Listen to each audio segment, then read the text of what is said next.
Today we are reading the Almost Fearless Hamilton Squidlegger by Timothy Basil Ering.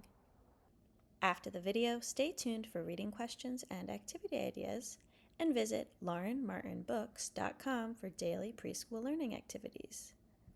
Browse play-based and conversation-based lazy parenting ideas for 180 days of 8 fun and easy daily learning activities.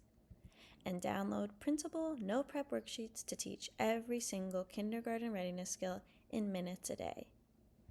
Please like, share, and subscribe to Lauren Martin Books for more read-along stories. And visit laurenmartinbooks.com for more fun learning resources. Now let's read The Almost Fearless Hamilton Squidlegger. During the hours when the sun shares its light, Hamilton is a daring doer and a dreamer come truer. Why, he's the rippingest, roaringest Squidlegger in the Scrintleberry swamp. Dad, Dad, Dad, Hamilton calls out. My mighty shield can block the flames of a fire-breathing fracken-snapper. Amazing, Hamilton, your strength and speed are stupendous, says Dad, and my sword can dodge the claws of a skelecragan. What courage you have! It takes one brave Squidlegger to tickle the foot of a bracklesneed. One might say Hamilton Squidlegger is fearless. Well, not quite. He's almost fearless. You see, when the sun disappears behind the Scrintleberry trees, it won't be long before it's bedtime. Each night at bedtime, Hamilton's dad has to plead with Hamilton. Please, please, please, son, stay in your own mud tonight, he says. All alone, Hamilton lasts about 2 minutes before he hears something. What's that? Is it the sound of a fracken-snapper, or a skelecragan, or a bracklesneed? Hamilton springs from his mud and scrambles to his secret hideaway. The next day, when the sun snaps up from behind the Scrintleberry trees, Hamilton will wake with vigor. He is fearless once again. Well, friends, this went on until one particular afternoon when Hamilton was sneaking, wrestling, and sword fighting, and his nose discovered the scent of something that dreams are made of. A double-decker grasshopper worm cake with snake belly frosting. It was Hamilton's absolute favorite treat. I made this especially for you, Hamilton, said his father. You can eat all of this for breakfast tomorrow under one condition. Tonight you must stay in your own mud. Anything, anything for that delicious cake, Hamilton exclaimed. But when steel-gray rain clouds darkened the swamp and the boom of thunder shook the Scrintleberries, Hamilton had doubts. What if a little lightning monster comes tonight? He asked, crawling reluctantly into his mud. Ha, scoffed his dad. What if one does? Think good thoughts is what I say. Monsters are silly and they love to play. Have a cake fight with it. He gave Hamilton a kiss goodnight, gently patted him between the eyes, and then doused the light. Hamilton knew he would be too afraid to have a cake fight with any lightning monster. Plus, he wanted to eat the cake, not play with it. He imagined licking the delicious frosting. He imagined the yummy crunch of the baked grasshoppers. He was a tongue length away from a juicy, soft-billed worm when... Splat! There was a lightning monster, and his dad was right behind it, throwing a glop of cake at the monster's ear. Grasshoppers and worms splattered everywhere as the monster scraped off some snake belly frosting and pitched it right back. Off they ran, giggling and laughing, till they were out of sight. Hamilton followed the trail of frosting. When the trail ended at an old TV, Hamilton turned and twisted the knobs. Where are you, Dad? At that very moment, he heard his dad's voice, and appearing on the TV screen, pedaling a triple-seated scracken cycle, were his dad and the lightning monster. Nothing to be afraid of, son, is what I say. Monsters come because they want to play.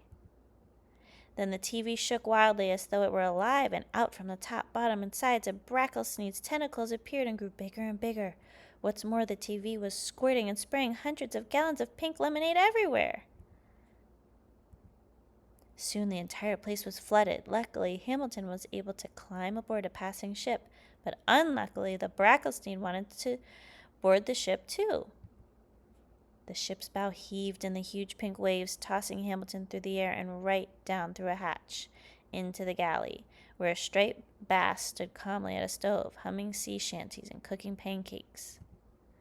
A monster is trying to sink the ship, Hamilton screamed. "No worries, mate," the bass replied. "I've invited it for a snack. Always be nice to a bracklesnede is what I say. They make great friends and they love to play." And the fish asked Hamilton to help the bracklesnede into the galley. Hamilton bravely did as the bass had asked. "Now to feed my other two friends," the fish said, flipping some pancakes up through the hatch. "Upward ho!" he shouted. Hamilton climbed up and was amazed to see that the Skellikragen was now manning the helm. The Frackensnapper was on board too. "Trim the balloon rigging," cried the bass while he and the bracklesnede mounted the deck. "Upward ho we go!" Powered by the Frackensnapper's wild breath, the ship began to rise. They sailed through the air over magnificent and breathtaking things.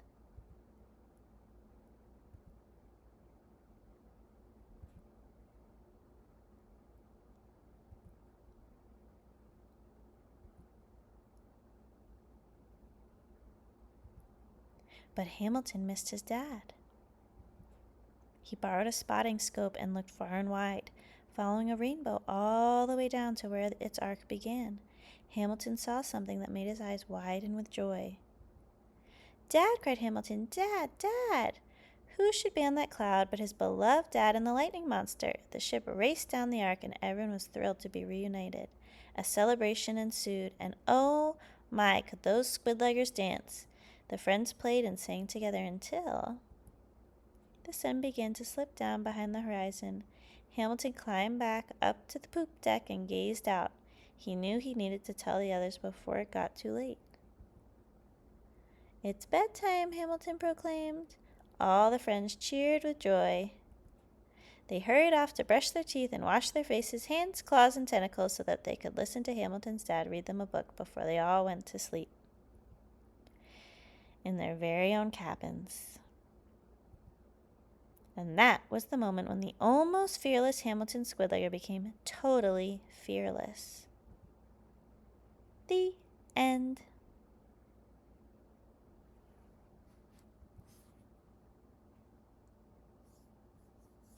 What was your favorite part of this book? What happened first, next, then, and last? What was the setting of the story? When and where does it happen? Who is in the story? Name the characters and describe them. What is the main conflict or problem? How and why do the characters respond to the problem? And what is the resolution? What do the characters learn in the story, and what can you learn from them? Write or draw what you learned from the story, something else that inspires you to write or draw about, or recreate scenes from the book in words or pictures or a comic strip. Please like, share, and subscribe to Lauren Martin Books for more read-along stories. Visit laurenmartinbooks.com for more books and free learning resources. Thank you for reading with me.